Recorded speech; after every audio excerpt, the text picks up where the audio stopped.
আপোনাৰ হাতত MC চিহ্ন আছে নেকি? তেন্তে এই ভিডিঅ'টো শেষলৈকে চাওক, কাৰণ MC চিহ্ন থকা মানুহে যদি এই 5টা ভুল কৰে তেন্তে ভাগ্য, টকা পইচা আৰু সফলতাৰ দুৱাৰ নিজেই বন্ধ কৰি পেলাব পাৰে। আজিয়ে জানি লওক কোনবোৰ ভুল কেতিয়াও কৰিব নালাগে।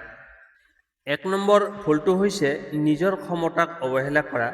বন্ধু-বান্ধৱীসকল, হাতত MC চিহ্ন থকা মানুহৰ বিষয়ে এটা জনপ্ৰিয় বিশ্বাস আছে যে তেওঁলোকৰ ভিতৰত নেতৃত্ব দিব পৰা ক্ষমতা, আত্মবিশ্বাস, অন্তৰ্দৃষ্টি আৰু নতুন চিন্তাৰে আগবাঢ়ি যোৱাৰ সামৰ্থ্য থাকিব। কিন্তু দুখৰ বিষয়টো হ'ল বহুতে নিজৰ এই সম্ভাৱনাক নিজেই চিনিব নোৱাৰে। এয়াই প্ৰথম আৰু আটাইতকৈ ডাঙৰ ভুল। বহু মানুহে সদায় ভাবে মই নোৱাৰিম, মোৰ ভাগ্য ভাল নহয়, মোৰ দ্বাৰা এই কাম নহ'ব। এই নেতিবাচক চিন্তাবোৰে মানুহৰ সাহস কমাই দিয়ে। যেতিয়া আপোনাৰ ওচৰলৈ এটা ভাল সুযোগ আহে তেতিয়া ভয় আৰু সন্দেহে আপোনাক পিছলৈ টানি ধৰে। ফলত সেই সুযোগ আন কোনোবাই লৈ যায় আৰু আপুনি কেৱল আফচোচ কৰি ৰৈ যায়।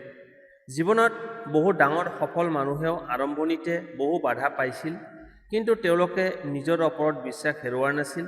সফলতাৰ প্ৰথম পদক্ষেপ হৈছে নিজৰ ক্ষমতাক বিশ্বাস কৰা। যদি আপুনি নিজেই নিজৰ ওপৰত বিশ্বাস নকৰে তেন্তে আনেও আপোনাৰ ওপৰত সহজে বিশ্বাস নকৰিব।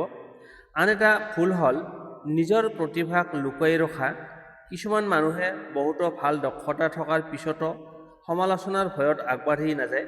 মানুহে কি ক'ব, এই এটা প্ৰশ্নই বহু সপোন শেষ কৰি দিয়ে। মনত ৰাখিব, সমালোচনা সকলো সফল মানুহেই সন্মুখীন কৰিবলগীয়া হয়। সমালোচনাৰ ভয়ত ৰৈ থাকিলে জীৱনত ডাঙৰ কিবা কৰাৰ সুযোগ কমি যায়। নিজৰ ক্ষমতা বৃদ্ধি কৰিবলৈ প্ৰতিদিনে নতুন কিবা এটা শিকক, নতুন দক্ষতা আয়ত্ত কৰক, ভাল কিতাপ পঢ়ক, সফল মানুহৰ অভিজ্ঞতাৰ পৰা শিক্ষা লওক আৰু নিজৰ লক্ষ্য স্পষ্ট কৰি লওক। সৰু সৰু পদক্ষেপে সময়ৰ লগে লগে ডাঙৰ সফলতালৈ লৈ যায়। সকলো সময় ভাগ্যৰ ওপৰত নিৰ্ভৰ কৰি বহি নাথাকিব। ভাগ্য তেতিয়াহে সহায় কৰে যেতিয়া আপুনি নিজেই কাম কৰিবলৈ সাজু থাকে। পৰিশ্ৰম, নিয়মিত অভ্যাস আৰু ধৈৰ্য, এই তিনিটাই যিকোনো মানুহক আগুৱাই নিব পাৰে। যদি আপোনাৰ হাতত MC চিহ্ন আছে বুলি বিশ্বাস কৰে তেন্তে নিজৰ সামৰ্থ্যক কেতিয়াও সৰু বুলি নাভাবিব। নিজকে আনৰ লগত তুলনা নকৰিব। কালিৰ নিজৰ তুলনাত আজি অধিক ভাল হ'বলৈ চেষ্টা কৰিব। প্ৰতিটো নতুন দিন নতুন সুযোগ লৈ আহে। সেই সুযোগক সাহসেৰে গ্ৰহণ কৰক, নিজৰ ওপৰত বিশ্বাস ৰাখক আৰু লক্ষ্যৰ দিশে আগবাঢ়ি যাওক। 2 নম্বৰ, সহজে সকলোকে বিশ্বাস কৰা। বন্ধু-বান্ধৱীসকল, হাতত MC চিহ্ন থকা মানুহ তেওঁলোকৰ হৃদয় সৰল আৰু আনৰ উপকাৰ কৰিবলৈ আগ্ৰহী। কিন্তু এটা ভাল গুণো কেতিয়াবা তেওঁলোকৰ দুৰ্বলতাও হৈ পৰে। কাৰণ বহুতে মানুহে খুব সোনকালেই বিশ্বাস কৰি পেলায়। মনত ৰাখিব, পৃথিৱীৰ সকলো মানুহে একে মন লৈ নাহে। কিছুমান মানুহে আপোনাৰ মংগল বিচাৰে, কিন্তু আন কিছুমানে কেৱল নিজৰ স্বাৰ্থ পূৰণ কৰিবলৈ আপোনাৰ কাষ চাপিব পাৰে। সেইবাবে প্ৰথম পৰিচয়েই সকলো কথা বিশ্বাস কৰা বা নিজৰ ব্যক্তিগত তথ্য সকলোৰে আগত মুকলি কৰি দিয়াটো বুদ্ধিমত্তাৰ কাম নহয়। উদাহৰণস্বৰূপে, টকা পইচাৰ লেনদেন, ব্যৱসায়, অংশীদাৰিত্ব বা চাকৰিৰ প্ৰতিশ্ৰুতি, এইবোৰৰ ক্ষেত্ৰত কেৱল মুখৰ কথাত বিশ্বাস নকৰিব। প্ৰথমতে তথ্য পৰীক্ষা কৰক, নথিপত্ৰ চাওক আৰু প্ৰয়োজন হ'লে অভিজ্ঞ লোকৰ পৰামৰ্শ লওক। অলপ সাৱধানতা বহু ডাঙৰ ক্ষতিৰ পৰা ৰক্ষা কৰিব পাৰে। আন এটা কথা মনত ৰাখিব, যিজনে আপোনাক বাৰে বাৰে অতি মিঠা কথা কয় তেওঁ সদায় আপোনাৰ প্ৰকৃত শুভাকাংক্ষী হ'ব বুলি নিশ্চিত নহয়।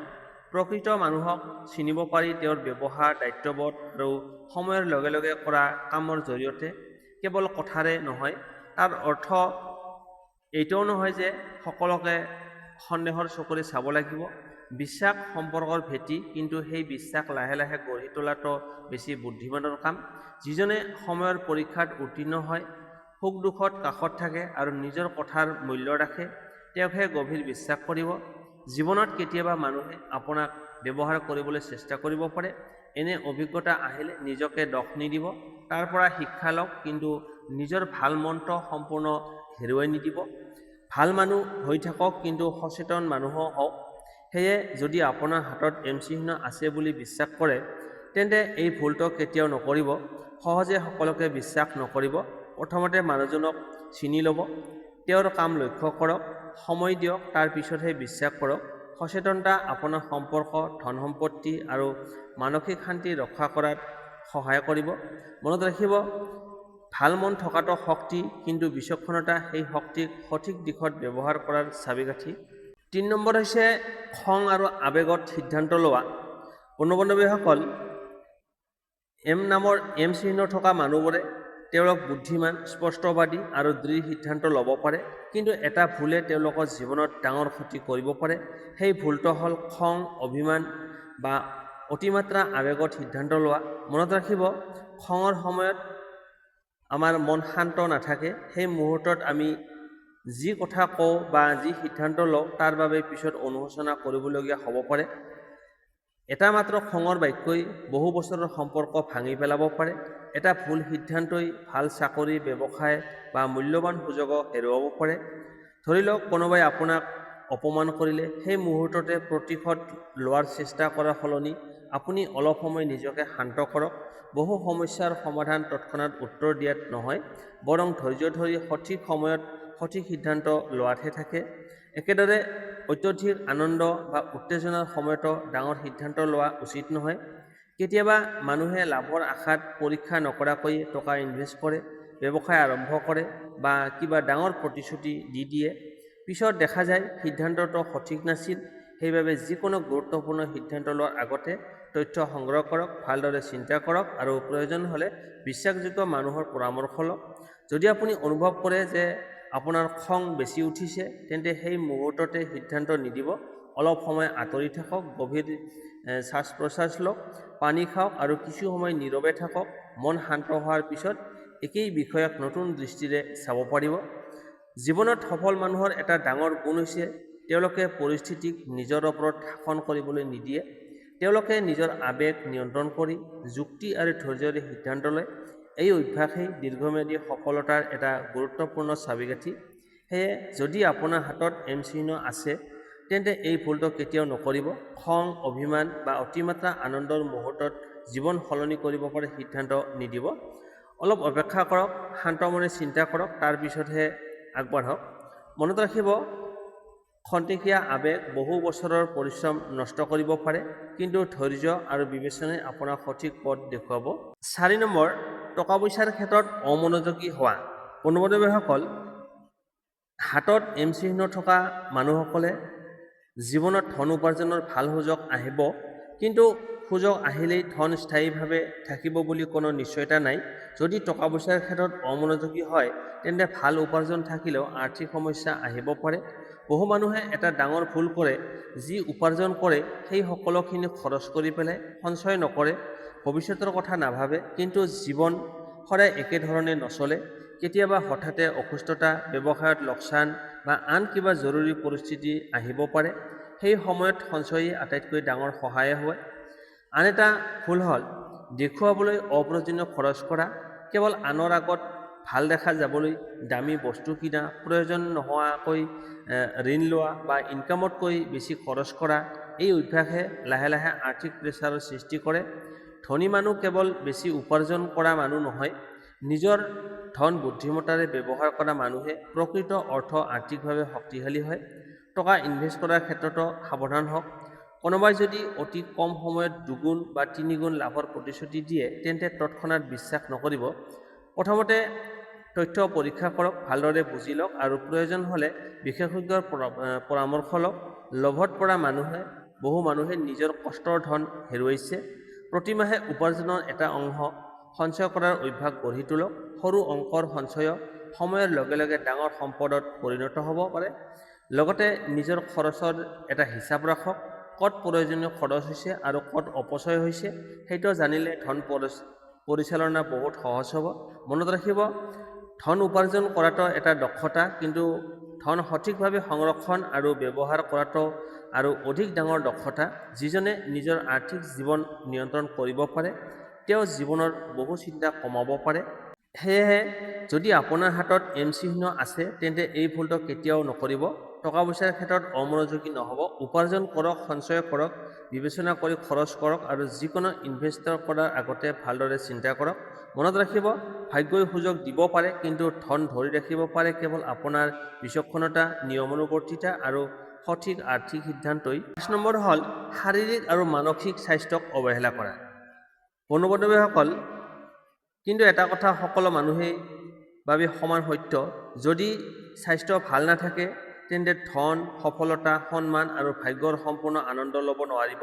সেইবাবে চিহ্ন থকা মানুহে কেতিয়াও কৰিব নালাগে এনে এটা ডাঙৰ ভুল, শাৰীৰিক আৰু মানসিক স্বাস্থ্যক অৱহেলা কৰা। আজি বহু মানুহে কেৱল কাম, ব্যৱসায় বা টকা পইচা উপাৰ্জনৰ পিছত দৌৰি নিজৰ শৰীৰৰ সংকেতক উপেক্ষা কৰে। সময়মতে আহাৰ নাখায়, কম টোপনি যায়, ব্যায়াম নকৰে আৰু সৰু সৰু অসুবিধাবোৰকো গুৰুত্ব নিদিয়ে। কিন্তু এই সৰু অৱহেলাবোৰেই সময়ৰ লগে লগে ডাঙৰ সমস্যাত পৰিণত হ'ব পাৰে। শৰীৰে কেতিয়াও হঠাৎ ভাঙি নপৰে, ই আগতেই সতৰ্ক সংকেত দিয়ে। অত্যধিক ভাগৰ, টোপনিৰ সমস্যা, মূৰৰ বিষ, মানসিক অস্থিৰতা, খং বেছি উঠা বা একাগ্ৰতা কমি যোৱা, এই লক্ষণবোৰক সাধাৰণ বুলি ভাবি এৰি নিদিব। প্ৰয়োজন হ'লে চিকিৎসকৰ পৰামৰ্শ লওক। মানসিক স্বাস্থ্য শাৰীৰিক স্বাস্থ্যৰ দৰেই গুৰুত্বপূৰ্ণ। বেছি চিন্তা, দুশ্চিন্তা, হতাশা বা মানসিক চাপ থাকিলে সিদ্ধান্ত লোৱাৰ ক্ষমতা, সম্পৰ্ক আৰু কৰ্মদক্ষতা সকলোৰে ওপৰত প্ৰভাৱ পৰে। সেইবাবে প্ৰতিদিনে নিজৰ সময় নিজৰ বাবে ৰাখক। ধ্যান, প্ৰাৰ্থনা, গভীৰ শ্বাস-প্ৰশ্বাস, খোজকঢ়া বা প্ৰিয় কাম এটাত সময় কটোৱাই মনক শান্ত কৰিব পাৰে। মনত ৰাখিব, সফলতা মানে কেৱল বেছি টকা উপাৰ্জন কৰা নহয়। যদি সেই ধন উপভোগ কৰিবলৈ সুস্থ শৰীৰ আৰু শান্ত মন নাথাকে তেন্তে সেই সফলতাৰ মূল্য বহুত কমি যায়। নিজৰ স্বাস্থ্যৰ যত্ন লোৱাটো কোনো বিলাসিতা নহয়, ই আপোনাৰ জীৱনৰ আটাইতকৈ ডাঙৰ ইনভেষ্ট। প্ৰতিদিনে পৰ্যাপ্ত পৰিমাণে পানী খাবলৈ চেষ্টা কৰক, সুষম আহাৰ গ্ৰহণ কৰক, নিয়মীয়া ব্যায়াম কৰক, 7 পৰা 8 ঘণ্টাৰ টোপনি যাওক আৰু নিয়মিত স্বাস্থ্য পৰীক্ষা কৰক। এই সৰু সৰু অভ্যাসবোৰেই দীৰ্ঘদিনলৈকে আপোনাক সুস্থ আৰু সক্ৰিয় কৰি ৰাখিব। সেয়েহে যদি আপোনাৰ হাতত চিহ্ন আছে তেন্তে এই ভুলটো কেতিয়াও নকৰিব। নিজৰ শাৰীৰিক আৰু মানসিক স্বাস্থ্যক অৱহেলা নকৰিব। আপোনাৰ জীৱনৰ সকলো সপোন পূৰণ কৰিবলৈ আটাইতকৈ প্ৰথমতে প্ৰয়োজন হ'ব এটা সুস্থ শৰীৰ আৰু এটা স্থিৰ শান্ত মন। মনত ৰাখিব, হাতৰ ৰেখাতকৈও শক্তিশালী হৈছে আপোনাৰ দৈনন্দিন অভ্যাস। সুস্থ শৰীৰ, শান্ত মন, সঠিক সিদ্ধান্ত আৰু নিয়মীয়া পৰিশ্ৰম, এই চাৰিটাই আপোনাৰ জীৱনক প্ৰকৃত অৰ্থত সফলতাৰ পথত আগুৱাই নিব। আজি আলোচনা কৰা এই 5টা ভুল, নিজৰ ক্ষমতাক অৱহেলা কৰা, সহজে সকলোকে বিশ্বাস কৰা, খং আৰু আৱেগত সিদ্ধান্ত লোৱা, টকা পইচাৰ ক্ষেত্ৰত অমনোযোগী হোৱা আৰু শাৰীৰিক মানসিক স্বাস্থ্যক অৱহেলা কৰা, যদি আপুনি এৰাই চলিব পাৰে তেন্তে জীৱনৰ বহু সমস্যাৰ পৰা নিজকে সুৰক্ষিত কৰি ৰাখিব পাৰিব। ভিডিঅ'টো যদি আপোনাৰ ভাল লাগিল তেন্তে এটা লাইক কৰক, আপোনাৰ বন্ধু-বান্ধৱ তথা পৰিয়ালৰ সৈতে শ্বেয়াৰ কৰক আৰু এনেধৰণৰ জটিল হস্তৰেখা আৰু জীৱন উপযোগী তথ্য নিয়মিত পাই থাকিবলৈ আমাৰ চেনেলটো ছাবস্ক্ৰাইব কৰি কাষতে থকা বেল আইকনটো অন কৰি ৰাখিব। আপোনাৰ মতামত নিশ্চয় কমেণ্ট বক্সত জনাব। আপোনাৰ হাতত চিহ্ন আছেনে আৰু এই 5টা ভুলৰ ভিতৰত কোনটো ভুল আপুনি কেতিয়াবা কৰিছে তলৰ কমেণ্টত জনাব। পুনৰ লগ পাম নতুন এটা তথ্য সমৃদ্ধ ভিডিঅ'ত। তেতিয়ালৈকে সুখী থাকক, সুস্থ থাকক আৰু জীৱনৰ প্ৰতিটো পদক্ষেপ বিচক্ষণতাৰে আগবঢ়াই নিয়ক। ধন্যবাদ।